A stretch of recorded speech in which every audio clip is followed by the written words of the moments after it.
चावल चोरी का मामला है। और जब मास्टर को पकड़ा गया चावल चोरी करते हुए बेचते हुए, तो ग्रामीणों ने आया, ग्रामीण ने मीडिया प्रभारी को भी फ़ोन किया। मीडिया जब आया जितेंद्र जी, उसको तो खदेड़ के भगा दिया गया, मीडिया को घुसने का आदेश नहीं है। जब हमने पूछा, वो बोलता है तुमको जहाँ जाना है जाओ, जो उखाड़ना है उखाड़ लो, तुम कुछ नहीं कर पाओगे और चावल हम बेचेंगे। मास्टर जी के द्वारा, मास्टर मिथिलेश कुमार मंडल के द्वारा ये बात कही गई। आपको बताया जी कही गई। जब हमने तो थाना प्रभारी को फ़ोन किए, डीएम साहब को फ़ोन किए, डीएम साहब हमको आश्वासन दिए कि आप निसंकोच रहिए, एकदम निष्पक्ष जांच होगी। और डीएम साहब आधे घंटे के अंदर में पूरे प्रभारी को यहाँ भेजे और जांच करके गए हैं। और देखिए दोनों को लेके गए हैं। जो शिक्षक हैं उनकी गिरफ्तारी हो गई, गिरफ्तारी हो गई है। अच्छा, आप अपना परिचय दीजिए। रोशन कुमार पोद्दार। आया है कि एक सहायक शिक्षक के द्वारा चावल बेचा जा रहा था, पब्लिक ने उसको पकड़ लिया।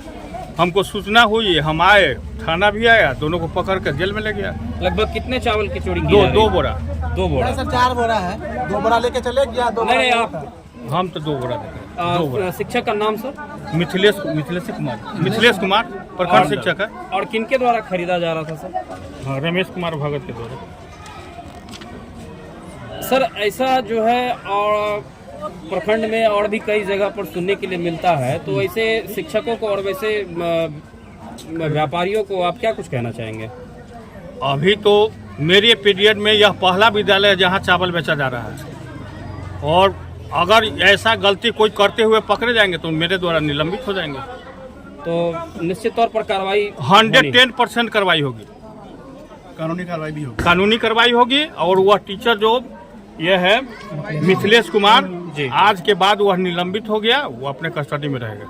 अब मेरे द्वारा निलंबित हो गया, लेटर निकल जाएगी शाम तक, निलंबन की कार्रवाई हो जाएगी। और व्यापारी के ऊपर में क्या कुछ कार्रवाई की जा सकती है, क्योंकि कहीं ना कहीं सरकारी सामान की खरीद? व्यापारी से हमारी अभी बात नहीं हुई है, किस परिस्थिति में वो खरीद रहा था जी, है ना। पीएम पोषण योजना का वह चावल है जी, कोई पब्लिक का चावल है नहीं। गरीब बच्चों का, जो विद्यालय में बच्चे पढ़ते हैं, उसके भोजन का आहार है। उस आहार को वो अगर खरीद रहा था तो उसमें भी बायोडाटा लेंगे, किस परिस्थिति में खरीद रहा था, किस प्रलोभन से खरीद रहा था। अगर साक्ष्य हमको प्रस्तुत होता है तो उस पर भी हम कार्रवाई करेंगे। चावल चोरी का जो है मामला उजागर हुआ है, क्या कुछ कहना चाहेंगे? यहाँ चावल का चोरी का मामला हमको 12:52 में ग्रामीण के द्वारा दूरभाष पर सूचना प्राप्त हुआ जी।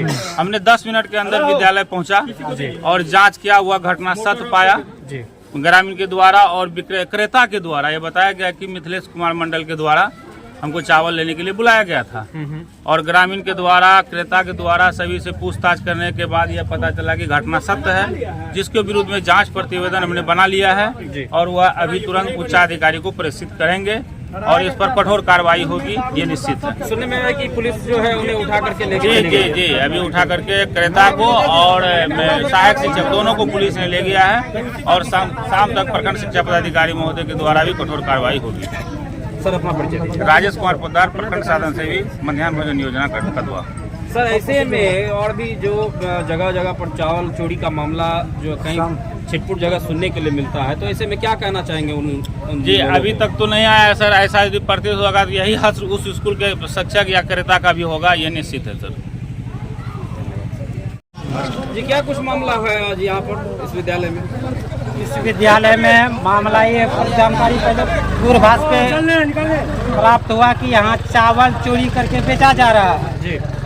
जो कि रमेश भगत आया था, चावल चोरी वाला खरीद के जा रहा था, ग्रामीणों द्वारा पकड़ा गया। पकड़े जाने के बाद जो मिथिलेश मास्टर थे जी, एक बार तो उसने पल्ला झाड़ दिया था कि मैं नहीं बुलाया हूँ, वो तो गरीब का माथा पे मर रहा था कि क्या नाम, रसोईया के माथे मर रहा था। तो बढ़िया से पूछ जांच करने के बाद पूरी जानकारी आया, जो वाजिब है कि मिथिलेश मास्टर ही बुलाया था और वही चावल बेच रहा था, जो कि सरासरी गलत है। ये गरीब बच्चों का पोषण वाला चावल जो बेच रहा था, उसको वाजिब जितना काम करता है उससे ज्यादा तनख्वाह सरकार उसको देती है, फिर भी ये बच्चे का चावल चोरी करके बेच रहा था, जो बहुत ही निंदनीय है। ऐसा नहीं होना चाहिए। तो ये चावल जो है मतलब कितने दिनों से चोरी हो रहा था इस विद्यालय में? ये चोरी पहले तो थोड़ा बहुत पता लगता था, तो प्रमाण नहीं मिलता, प्रमाण नहीं मिलने के कारण छोड़ दिया जाता था। इस बार प्रमाण मिल इस बार पूरे ग्रामीण के समक्ष सब चीज समेत प्रमाण मिला है और उस पर कार्रवाई हो रही है। अपना परिचय दीजिए। धनराज कुमार पोद्दार, वार्ड सदस्य, वार्ड संख्या 8। इस विद्यालय के अध्यक्ष भी आप ही हैं। इस विद्यालय का अध्यक्ष भी हम ही हैं। तो आपके रहते हुए ये गोरख धंधा चल रहा था, कहाँ थे आप? नहीं, इसके बारे में जानकारी नहीं था। पहले थोड़ा थोड़ा पता लग रहा था इस पे, इसीलिए इस पे आदमी फिट कर दिए थे। अच्छा। आज संजोग से पकड़ा गया, वही कारण आदमी को लगा दिए थे, आज पकड़ा गया। विद्यालय से चावल चोरी का मामला सामने आया है, क्या कहना चाहेंगे? सबसे बड़ी बात है, ऐसा तो होना नहीं चाहिए क्योंकि ये बच्चों का आहार है जी। अगर भी कोई करता है तो बहुत बड़ा गलत है। और शिक्षक को कम से कम इसलिए नहीं करना चाहिए, शिक्षक जो काम करती है उसके एवज में उसको सरकार पैसा देती है जी। न कि चावल बेच के वो अपना भरण पोषण करता है। करना चाहिए, ये सारा सर गलत है। जो भी गलत किया है उसको उसके ऊपर कार्रवाई होना चाहिए। तो क्या लग रहा है, ये चावल चोरी का मामला लगभग कितने दिनों से चल रहा होगा? अभी तक तो हम लोग के यहाँ ग्रामीणों ने तो आज पकड़ा है। हाँ हाँ। अब सबसे बड़ी बात यह है कि जब तक जानकारी नहीं होगा, पकड़ेगा नहीं तो पता चलेगा कैसे। अगर आज पकड़ा है तो हो सके इससे पहले भी चोरी हुआ करता होगा, लेकिन ये हम विश्वास के साथ नहीं कर सकते। अपना परिचय दीजिए। राजेश कुमार पोद्दार।